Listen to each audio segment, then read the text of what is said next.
Hi. കഴിഞ്ഞ ദിവസം ഒരാൾ എൻ്റെ അടുത്ത് വന്നിട്ട് പറഞ്ഞു, "മലപ്പുറത്ത് ശൈശവവിവാഹത്തിന് ശ്രമം നടത്തിയിട്ടുണ്ടല്ലോ. നിങ്ങൾ എന്തുകൊണ്ടാണ് അതിനെപ്പറ്റി സംസാരിക്കാത്തത്?" ഞാൻ അതിനെപ്പറ്റി അന്വേഷിച്ചു. പക്ഷേ എനിക്ക് കൂടുതൽ ഡീറ്റെയിൽസ് ഒന്നും കിട്ടിയിട്ടില്ല. അതുകൊണ്ടാണ് ഞാൻ അതിനെപ്പറ്റി സംസാരിക്കാത്തത്. പക്ഷേ എനിക്ക് പറയാനുള്ളത്, ചെറിയ പ്രായത്തിൽ പെൺകുട്ടികളെ കല്യാണം കഴിപ്പിച്ച് വിടുന്ന പാരൻസിനോടും ഈ ചെറിയ പ്രായത്തിൽ കെട്ടാൻ മുട്ടി നിൽക്കുന്ന പെൺകുട്ടികളോടുമാണ്. പാരൻസിനോട് പറയാനുള്ളത് ഇത്രയേ ഉള്ളൂ: നിങ്ങളുടെ കുട്ടികൾ നിങ്ങളുടെ അടുത്ത് വന്നിട്ട് എനിക്ക് കല്യാണം കഴിക്കണം എന്ന് പറയുമ്പോൾ ചാടിത്തുള്ളി നിങ്ങൾ അവരെ കെട്ടിക്കാൻ വേണ്ടി നിൽക്കരുത്. കാരണം ഈ ഒരു ഏജിൽ അവർ എന്തിനാ മോളെ കല്യാണം കഴിക്കുന്നതെന്ന് ചോദിച്ചു കഴിഞ്ഞാൽ, കല്യാണം കഴിച്ചാൽ നമുക്ക് സുഖമായിട്ട് കിടക്കാം എന്ന് പറയുന്നൊരു പക്വത മാത്രമേ അവർക്ക് ഉണ്ടാവുള്ളൂ.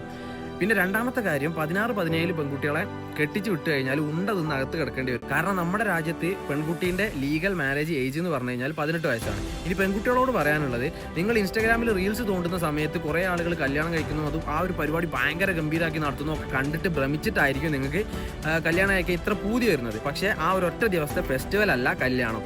ആ ഒരു ദിവസം കഴിഞ്ഞ് പിറ്റേ ദിവസം നിങ്ങൾ എഴുന്നേൽക്കുന്നത് ഇത്ര കാലം നിങ്ങൾ ജീവിച്ചു വന്നിട്ടുള്ള ഒരു വീട്ടിലായിരിക്കില്ല, വേറൊരു വീട്ടിലായിരിക്കും.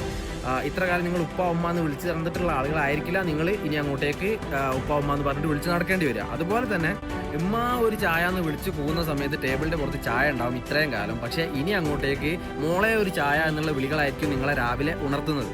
അതുപോലെ തന്നെ നിങ്ങളിനി പാത്രം കഴുകേണ്ടി വരും, അടിച്ചു വാരേണ്ടി വരും, തറ തുറക്കേണ്ടി വരും, ഡ്രസ്സ് കഴിക്കേണ്ടി വരും, ഫുഡ് ഉണ്ടാക്കേണ്ടി വരും. കാരണം നിങ്ങൾക്ക് വിദ്യാഭ്യാസമില്ല, ജോലിയില്ല, കയ്യിൽ 10 പൈസയില്ല. അതുകൊണ്ട് മൊത്തത്തിൽ ലൈഫ് വട്ടത്തിൽ 3G ആയി പോകും. അതുകൊണ്ട് ഇപ്പോൾ നിങ്ങൾ നല്ല രീതിക്ക് പഠിക്കുക, പഠിച്ച് നല്ല ജോലിയൊക്കെ വാങ്ങി നല്ല സാലറിയൊക്കെ ആയി സ്വന്തം കാലിൽ നിൽക്കും എന്നുള്ള ലെവലിലേക്ക് എത്തിക്കഴിയുമ്പോൾ നിങ്ങൾക്കൊരു കൂട്ട് വേണമെന്ന് തോന്നുന്ന സമയത്ത്, നിങ്ങൾക്ക് തോന്നുന്ന സമയത്ത് നിങ്ങൾ നിങ്ങളുടെ പാരൻസിൻ്റെ അടുത്ത് ചെന്ന് പറയാം, എനിക്ക് കല്യാണം കഴിക്കണം. അപ്പോൾ അവർ നിങ്ങൾക്ക് കണ്ടുപിടിച്ച് തരും. ഇനി അതും വേണ്ട, നിങ്ങൾ തന്നെ കണ്ടുപിടിക്കുക. നിങ്ങളുടെ വൈബിനനുസരിച്ചുള്ള ഒരാൾ നിങ്ങൾ തന്നെ കണ്ടുപിടിച്ചിട്ട് നിങ്ങളുടെ പാരൻസിൻ്റെ മുന്നിൽ നിർത്തിയിട്ട് പറയാം, ഇയാളെ ഞാൻ കണ്ടുപിടിച്ചതാണ്, ഇയാളുടെ ബാക്ക്ഗ്രൗണ്ടൊക്കെ അന്വേഷിച്ച് ഞാൻ ഇയാളുടെ കൂടെ പോയി കഴിഞ്ഞാൽ സേഫ് ആയിരിക്കും, ഹാപ്പി ആയിരിക്കും, നിങ്ങൾക്ക് തോന്നുന്നുണ്ടെങ്കിൽ നിങ്ങൾ ഞങ്ങളുടെ കല്യാണം നടത്തിയതാണ്.